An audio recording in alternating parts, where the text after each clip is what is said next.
வாழ்க வையகம், வாழ்க வையகம், வாழ்க வளமுடன். குரு வாழ்க, குருவே துணை. மனவளக்கலை உறவுகளுக்கு பேராசிரியர் கோபால் அவர்களின் வணக்கங்களும் வாழ்த்துக்களும். அருட்தந்தை வேதாத்ரி மகரிஷியினுடைய வாழ்க்கை மலர்களிலிருந்து 2025 அக்டோபர் 7ஆம் தேதி மலரும் ஒரு சிந்தனை, கோள்களும் ஜீவன்களும். பேராதார பெருவெளி என்று சொல்லப்படுகின்ற சுத்த வெளியின் தன்னுடைய சூழ்ந்தெழுத்தும் ஆற்றலினால் நெருங்கி நொறுங்கி துகள்களாகி அந்த துகள்கள் மீண்டும் சுத்த வெளியின் சூழ்ந்தெழுத்தும் ஆற்றலினால் ஒருங்கிணையும் போது அணுவாக மாறுகிறது என்று விஞ்ஞானம் சொல்லுகிறது, விண்ணாக மாறுகிறது என்று மெய்ஞானம் சொல்லுகிறது. அதன் மூலமாக உருவானது தான் அத்தனையும் கோள்களும். எல்லா கோள்களுக்குள்ளேயும் அணுக்கள் சுழன்று கொண்டிருக்கிறது, அதாவது விண் சுழன்று கொண்டிருக்கிறது. அந்த விண்ணுக்குள் இறை துகள்களாக அந்த டஸ்ட் பார்ட்டிக்கல் சுழன்று கொண்டிருக்கிறது. அதனால் எந்த பொருள் சுழன்றாலும் அதிலிருந்து ஒரு அலை வரும் என்பது போல கோள்களில் இருந்து ஒரு ரசாயன அலை, ஒவ்வொரு கோள்களிலேயும் ஒவ்வொரு விதமான ரசாயன அமைப்பு அமைந்திருப்பதனால் அந்த ரசாயன அலை வந்து கொண்டே இருக்கிறது. அது எதில் மோதுகிறதோ அந்த பொருளின் தன்மையை தூண்டி அங்கே நமக்கு ஒரு மாற்றத்தை உண்டு பண்ணுகிறது. அதனால்தான் கோள்களில் இருந்து வருகின்ற காந்தலைகள், சூரியனிடமிருந்து வருகின்ற காந்தாலை நம்முடைய எலும்போடு தொடர்பு இருக்கிறது, புதன் கிரகம் தோலோடு தொடர்பு, சந்திரன் நம்முடைய இரத்தத்தோடு தொடர்பு, சுக்கிரன் நம்முடைய சுக்கிலத்தோடு தொடர்பு, செவ்வாய் நம்முடைய மஜ்ஜையோடு தொடர்பு, குரு என்ற கிரகம் நம்முடைய மூளை செல்களோடு தொடர்பு இருக்கிறது, சனி கிரகம் நரம்புகளோடு தொடர்பு இருக்கிறது, ராகு கேது கிரகங்கள் அல்ல, காந்தலை பாதைகள், அதிலிருந்து வருகின்ற காந்தலைகள் ஓஜஸ் என்ற சுத்த சத்தோடு தொடர்பு இருக்கிறது. இப்படி எல்லா வித கோள்களிலிருந்தும் தொடர்புகள் வந்து கொண்டிருக்கிறது. அனைத்து ஜீவன்களும் இதை அனுபவித்துக் கொண்டிருக்கிறது. அதை உணர்ந்து மற்றவர்களுக்கு உணர்த்துகிற ஒரே ஜீவன் மனிதன்.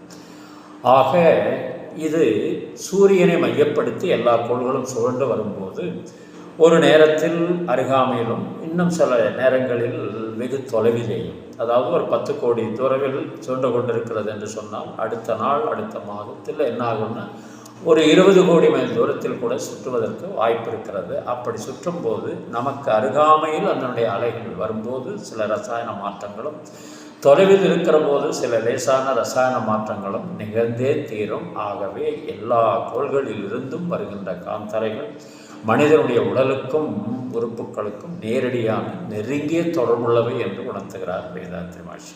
அதனால்தான் இந்த தவத்தை நமக்கு பஞ்சபூத நவகிர தவத்தில் இதனுடைய மேன்மையை குறிப்பிட்டிருப்பார்கள். அந்த மேன்மையை நாம் உணர்ந்து அதை நமக்கு வரவாக்கி கொள்ள வேண்டும் என்பதற்காக அந்த தவத்தில் நாம் உணர்ந்தது என்ன அப்படின்னா, ஒரு அற்புதமான கவியும் எழுதியிருப்பார் அருட்தந்தை வேதாத்ரி மகரிஷி. இன்பம் ஊற்றாய் நிறைந்த இறைவா என்னும் போதிலே ஏற்படும் ஓர் இன்பம் அதை என்ன சொல்வேன், நன்மை தரும் நவக்கோள்கள் நட்சத்திர கூட்டங்கள் நான் அகத்தே காணுகின்றேன் நடனமாடும் காட்சியான், உன் பெரிய பேர் இயக்க ஊமையற்ற ஆற்றலால் உலகங்கள் அத்தனையும் உருளுதே ஒரு கொத்து போல் தன்மயமாய் தான் அதுவாய் தவறிடாது இயங்கும் உன் தன்மையினை என்ன என்ன தவமது ஆனந்தமே. இயற்கையோடு இணைந்த வாழ்க்கை மனிதன் வாழுகின்ற போது அவர் கொடுத்திருக்கின்ற தவங்கள்லாம் சிறப்பாக மலரும். இயற்கை ஆற்றல்கள் யாருக்கென்றும் பாகுபாடு பார்க்காமல், உயர்ந்தவன் தாழ்ந்தவன், படித்தவன் படிக்காதவன், ஏழை பணக்காரன் என்ற பாகுபாடு பார்க்காமல் தன்னுடைய அருளை, அதாவது தன்னுடைய அலையை வாரி வழங்கி கொண்டிருக்கிறது. அதை நாம் பயன்படுத்தி கொள்ள வேண்டும். ஏனென்றால் அது பாகுபாடு பார்ப்பதில்லை. ஏனென்றால் இயற்கை சட்டம் எல்லோருக்கும் சமம். ஆனால் அது வாரி வழங்குகிறது. அற்புதமான ஒரு கவி பாடலாக மலர்ந்திருக்கிறது. இது கேள்விப்பட்டிருக்கலாம்.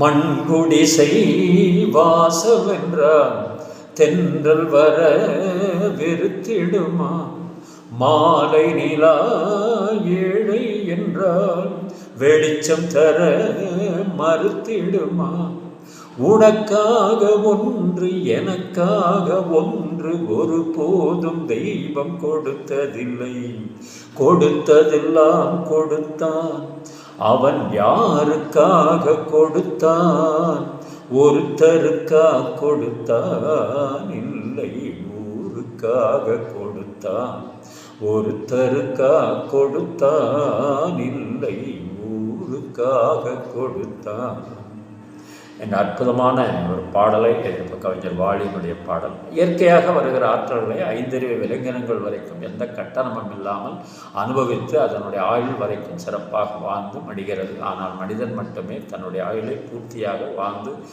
போகிறதில்லை. இடையிலேயே விடைபெற்று கொண்டிருக்கின்ற ஒரு அவலம் நடந்து கொண்டிருக்கிறது. வேதாத்திரி மகரிஷியுடைய மனவளக்கலைக்கு வந்த பிறகு உடற்பயிற்சி, உயிர் பயிற்சி இதையெல்லாம் செய்யது மட்டுமில்லாமல் இந்த தவப்பயிற்சியின் மூலமாக கூட நாம் ஆற்றலை பெற்றுக்கொள்ள முடியும் என்று நிரூபித்து நமக்கு இந்த தவங்களை எல்லாம் கொடுத்து கோள்களுக்கும் ஜீவனுக்கும் உள்ள உறவை வெளிப்படுத்தியிருக்கிறார் அருட்தந்தை வேதாத்திரி மகரிஷி. அனைவரும் தவறாமல் காலையும் மாலையும் தவம் இயற்றுவோம். தவம் இயற்றி மனிதனுடைய அலைச்சொல் வேகத்தை குறைப்போம். நம்முடைய மனம் அமைதி பெறுவது மட்டுமில்லாமல் நம் குடும்பம் அமைதி, சுற்றம் அமைதி, ஊர் அமைதி, உலக அமைதி என்ற அடிப்படையில் இது நம்மை கொண்டு போகும், கொண்டு உயர்த்தும் என்று சொல்லி இந்த சிந்தனையை நிறைவு செய்யலாம். வாழ்க வளமுடன். நீங்களும் உங்கள் அன்பு குடும்பமும் வாழ்க வளமுடன்.